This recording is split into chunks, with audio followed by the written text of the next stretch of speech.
Ayan, so ito na mga suki, ito na.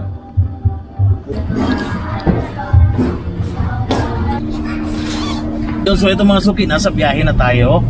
Okay, dahil may pupuntahan tayo. Pupuntahan natin ang combination. Kasi nagkikrave ako ng mga pagkain nila doon ba. Alam mo, nalaman ko to sa Kinapawan Vlogger Squad, grabe. Alam mo, sa totoo lang, kapag mayroon akong gustong puntahan or dalawin, bisitahin ng mga shop there sa Kinapawan, tumitingin lang ako sa page talaga ng Kinapawan Vlogger Squad. Napaka maasahan talaga ng Kinapawan Vlogger Squad, mga suki.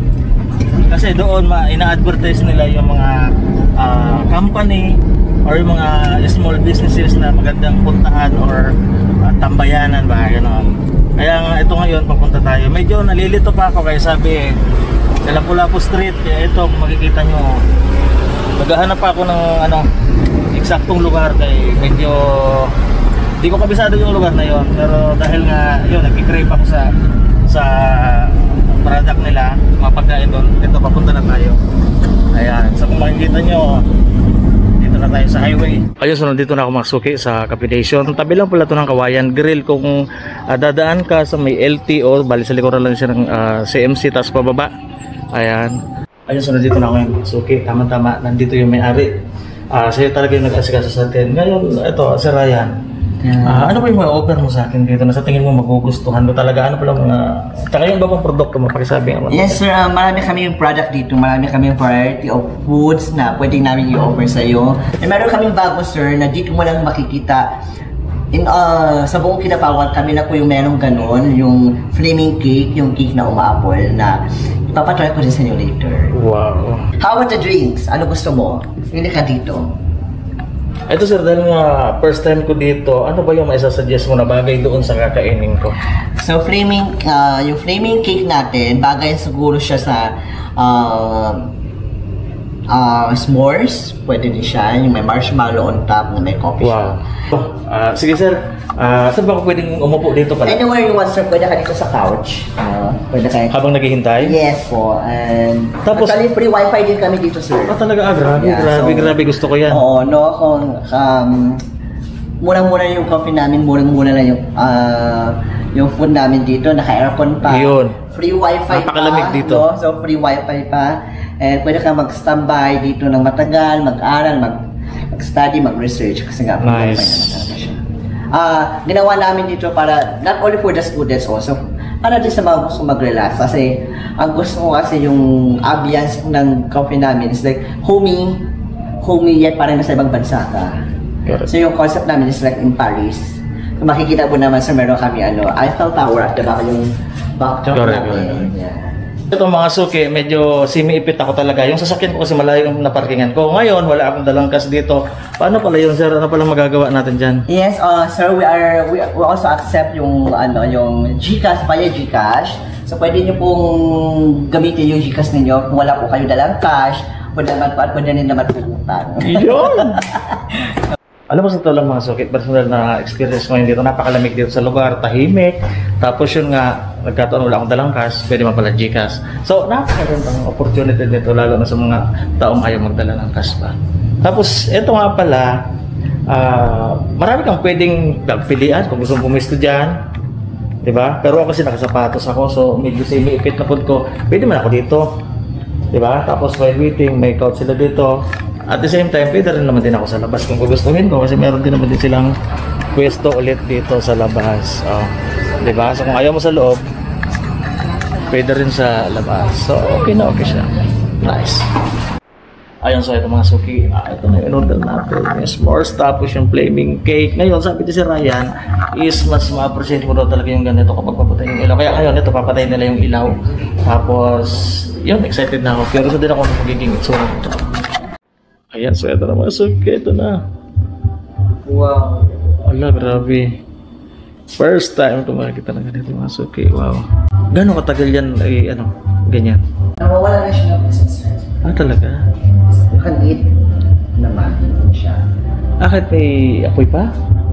Talaga? Grabe. So pwede nang kunin. Ito na mga suki. Unang kagat.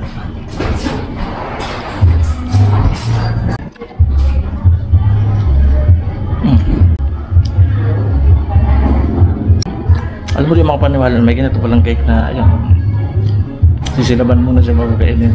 Nakakatawa naman, first time ko talagang nakatingin na ganito. Dito lang ito tingin sa Happy Nation.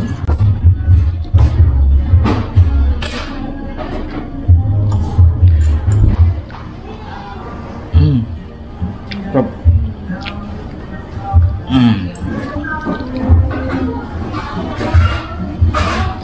Masarap na.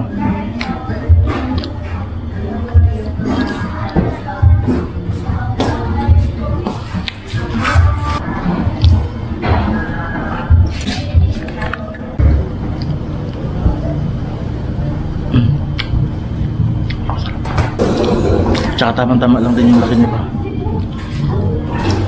Hindi masyado malaki, pero masyado maliit. Tama-tama lang.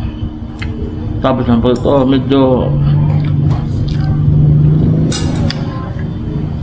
medyo nabubulunan ka na, ha? Ano naman tayo ng s'mores. Ayan. Ah, grabe.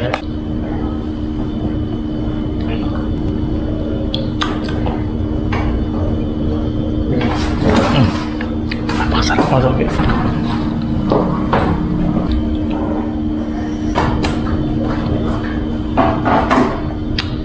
Ako may noodles sa kabila, yung babae.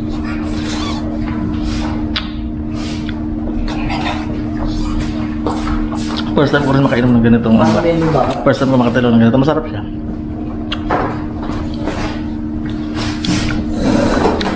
Yung lasa niya si Ryan, parang ano siya, no? Parang coffee na chocolate, no? Masarap siya.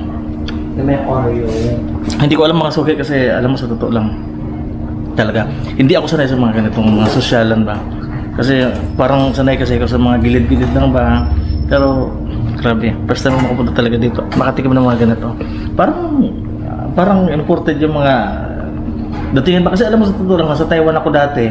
Parang ganito din yung mga bibili ng milk tea, mga ganun ba? Actually, ang gamit namin dyan, sir, is locally made, no? So yung sa mga ingredients natin, nabibili lang dito sa Kidapawan. So, hindi na nag-import. Nung unang labas namin na nag-aangkat talaga kami ng mga products namin from international.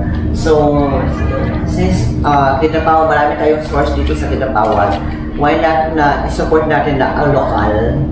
No? So, we decided na mag-come up ng mga new products na mas cheaper. So, binabaan namin yung presyo namin. Pero yung quality pa rin is nandun. So, sinupport namin yung mga local businesses dito na nagbibenta ng mga products, ng mga ingredients na meron naman dito sa Kidapawan. So, yun ang inano namin. Nagbaba kami ng presyo at saka nakasupport pa kami sa mga negosyante dito. Tama, very good. Sir, ito nga pala, may nakita akong post ba sa Facebook. Lalong tumaas yung paghanga ko sa iyo. Ito, nakita ko ito mga suki. Isang araw, nag-browse ako ng Facebook, nakita ko nag-feeding program sila.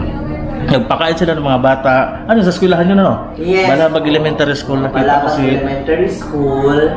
And actually, no, it's been a dream. It's been a dream na magkaroon kami ng community, small community na i-adapt na kawayan nila na Cafe Nation. So, maswerte kami, may nakilala kaming friend na taga-Balapag. So, she offered na sana yung school matulungan kasi hindi siya napupuntahan ng mga NGOs, ibang mga NGOs. So, sabi ko kasi puntahan natin, bigyan natin sila ng something, pakainin natin or whatsoever. So, yun ang ginawa namin. Actually, it's been like last year pa na naghahanap kami ng isang school na mabigyan na ng tulong. So, ito dumating si Balapag and nag-announce kami na every 3 months magbibigay kami ng feeding program. Kung may mga kailangan sila sa school, just stop us para makatulong kami. And yun, nagkaroon kami ng partnership. Ayan sa ito mga suki. Lalo akong ginaganahan dito ba? Gusto ko mag-support sa mga ginagawa nila. Kasi nakikita ko, nakakatulong talaga. So kumbaga nag-giving back talaga sila sa community. Actually, sa community. We are looking for a sponsor naman. No, we want to grow this this. Sige, mag-message nga si Ryan, baka may mga gustong mag-sponsor ba? We want to grow this kind of pagtulong sa ibang tao, no, like sa mga school, like sa mga bata, kasi naniniwala po talaga ako na ang kabataan ng pag-asa ng bayan. So, gusto kong tulungan ng mga bata kasi ang hirap mag-aral ng walang laman ng tiyan, lalo-lalo na sa mga remote areas na hirap mapuntahan ng mga taong gustong tumulong. So, nananawagan ako or kumakatok po ako sa inyong puso na sana suportahan natin ang Balapag Elementary School. Kung gusto nyo mag-sponsor or mag-donate ng something na pwede natin ibaitulong sa mga kabataan, just come and visit Cafe Nation or i-message nyo na lang po ako sa Facebook page namin, Cafe Nation Kidapawan. So, yan. So, come and visit Cafe Nation, mga suki, and supportahan natin ang business local natin.